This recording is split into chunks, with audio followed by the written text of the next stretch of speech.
BRCA라고 혹시 들어보셨나요?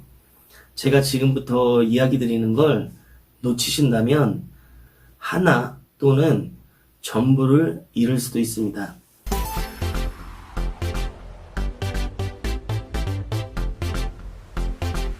자, 오늘 이야기의 시작은 안젤리나 졸리라는 배우로부터 시작합니다. 이런 영화, 또 이런 영화, 여러 가지 영화에 출연을 했어요. 여성이 에스트로겐이라는 호르몬에 노출되는 기간은 일생에 30년에서 40년 정도가 됩니다.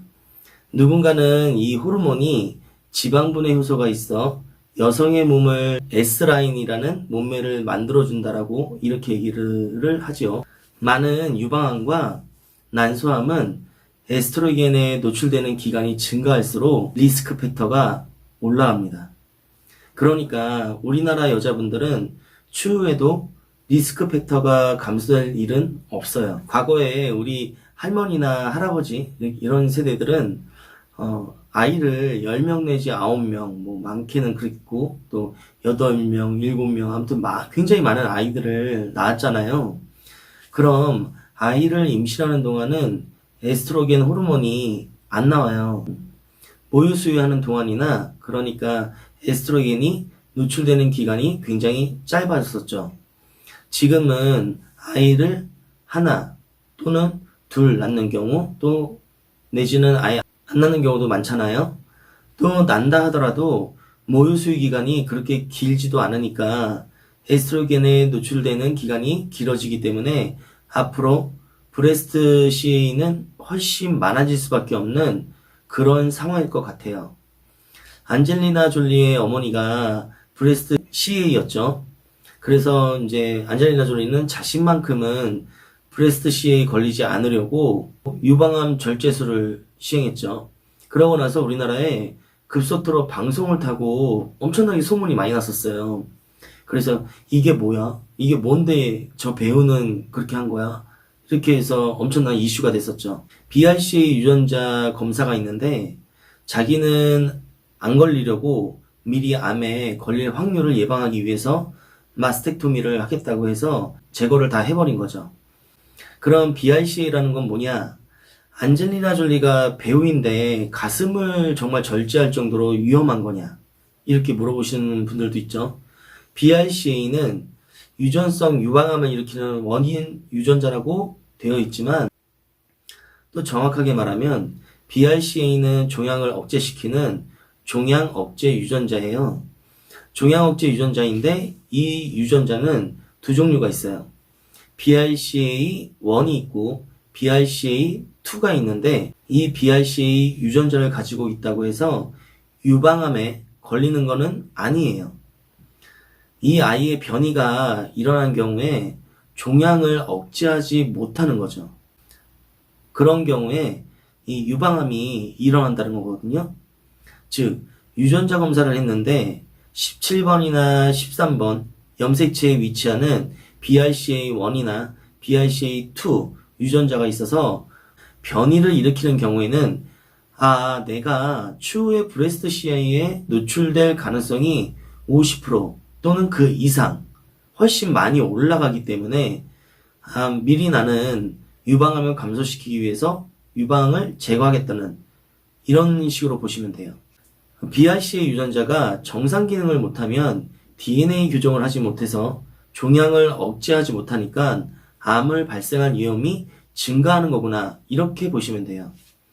이것들이 나타남으로 인해서 유방암과 난소암의 발생이 급격히 증가하거든요. 그래서 유방암에 걸리는 여성의 비율이 일반적으로 11% 정도가 돼요. BRCA1 변이를 가지고 있는 경우에는 엄청나게 올라가죠. 77% 이상. 그리고 BRCA2 변이를 가지고 있는 경우는 56% 이상 유방암을 일으키는 발생률이 증가해요.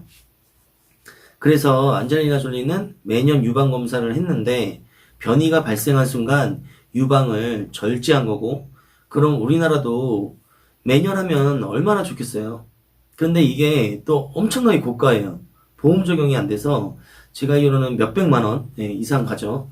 근데 이런 검사를 우리나라에서는 아직 보험이 되지 않으니까 매년 검사를 할 수 없는 거겠죠. 자, 그럼 이 BRCA 유전자 변형 때문에 암 발생이라는 게 얼마나 무섭냐면, 어떤 한 가족을 봤을 때 어머니가 유전자를 가지고 있어요. 근데 그 유전자를 가지고 태어난 자신의 자녀, 딸이 2명 태어났다고 하면은 그 2명 다 유방암에 걸렸었고요. 그 2명의 또 딸이 다 유방암에 걸렸었고, 심지어 그 어머니였던, 유전자를 가지고 있던 어머니의 형제들도 가족력으로 유방암에 걸려서 사망할 수 있다라는 게 굉장히 BRCA가 정말 무섭다는 거죠. 근데 제 주변이나 또 BRCA 검사를 했다. 그래서 결과가 어떻게 됐다라는 것 자체를 저는 들어본 적이 없어요. 저희 누님도 영양방국가의 한 나라에 거주 중이세요. 외국의 경우는 이 브레스트 캔서를 수술하는데 엄청난 비용이 들어갑니다. 한국의 경우는 1300, 1500? 한 이 정도 되는 것 같아요. 물론 병원마다 좀 틀리죠. 어쨌든 우리나라가 의료의 수준 대비 비용이 정말 저렴한 나라라서 외국에서도 수술을 하러 오시는 경우가 종종 있죠. 본인들 나라에서 혜택을 안 받고 와도 우리나라에서 하는 게 더 저렴한 거예요. 즉 우리나라의 의료가 엄청난 거죠. 뭐 꼭 돈 때문만이 아니라 우리나라에서 의료 혜택을 받는 이유 중에 하나가 마스텍토미와 마모플라스티가, 그러니까 가슴 절제술과 가슴 성형술이 동시에 한 번에 이루어져요. 한 센터에서 한 번에 이루어진다는 거죠. 이런 부분에서는 외국보다는 정말 의료의 기술이 높아져 있다는 것을 실감합니다. 일반외과와 흉부외과의 의견이 좀 틀린데요.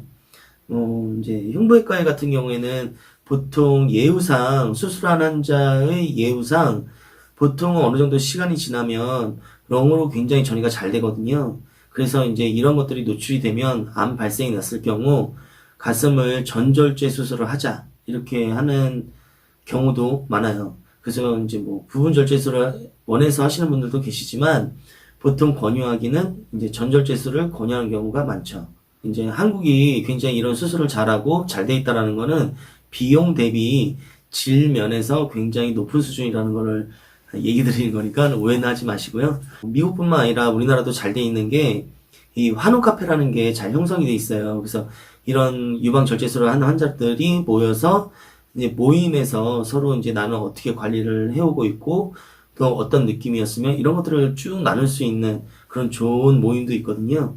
이런 것들도 너무 잘 돼 있고 이런 분들의 또 지식 수준을 보면 저희 간호사들이 말하는 수준하고는 완전히 틀려요. 왜냐하면 이런 분들은 직접 경험자고 직접 해보신 분들이기 때문에 굉장히 뭐 거의 박사 수준이시죠. 우리나라 여성암 발생이 가장 높은 게 유방암이잖아요. 근데 우리 주변에는 그렇게 많지만 우수한 실력이기에 완치되는 경우도 또 많고 스스로 문제없이 잘 지내는 분들도 많아요. 우리나라가 이렇게 여성암의 1위를 차지하고 있는 유방암을 검사 비용이 굉장히 비싸다라는 게 이게 의료보험 적용이 안 되고 있잖아요. 예후도 나쁘고 또 발견 시기도 또 늦게 되기 때문에 거의 생명하고 직결되는 경우가 많기 때문이죠. 또 다음 영상에서는 어떻게 하면 자가 진단을 할 수 있는지에 대해서 또 그런 부분들을 또 나누려고 합니다. 우선은 이런 위험 인자들이 있는데 최근에는 좀 이렇게 오베지 하신 분들, 좀 뚱뚱하신 분들이 남성 환자들도 간간히 유방암에 노출되는 경우가 있어요. 이런 분들은 운동을 하지 않거나 뚱뚱하거나 또 특히나 알코올이 많은 영향을 미친다고 하거든요. 근데 이제 우리나라는 이 알코올에 대해서 좀 많이 민감하지 않죠. 그 다음 폐경기 동안 뭐 호르몬 치료를 위해서 우리가 에스트로겐을 또 먹잖아요. 이 또한 리스크 팩터가 되거든요. 방사선에 뭐 쏘였거나 아니면 초경이 너무 이른 나이에 일어났거나 아니면 출산도 늦게 했거나 이런 늦은 나이에 아이를 또 낳았거나 하는 경우에 위험 요소가 증가한다라고 얘기들을 합니다. 여러분들이 이제 이런 위험 요소들을 좀 아시고 또 남성분들은 여성분들이 이 에스트로겐에 노출되는 기간이 정말 40년이에요. 이게 어마어마하거든요. 여성을 이해하는 시작의 길에 함께 하시는 여러분의 그 소중한 마음이 남녀평등과 관련된 이런 말들의 논쟁과 싸움의 그늘에 가려지지 않기를 바라봅니다.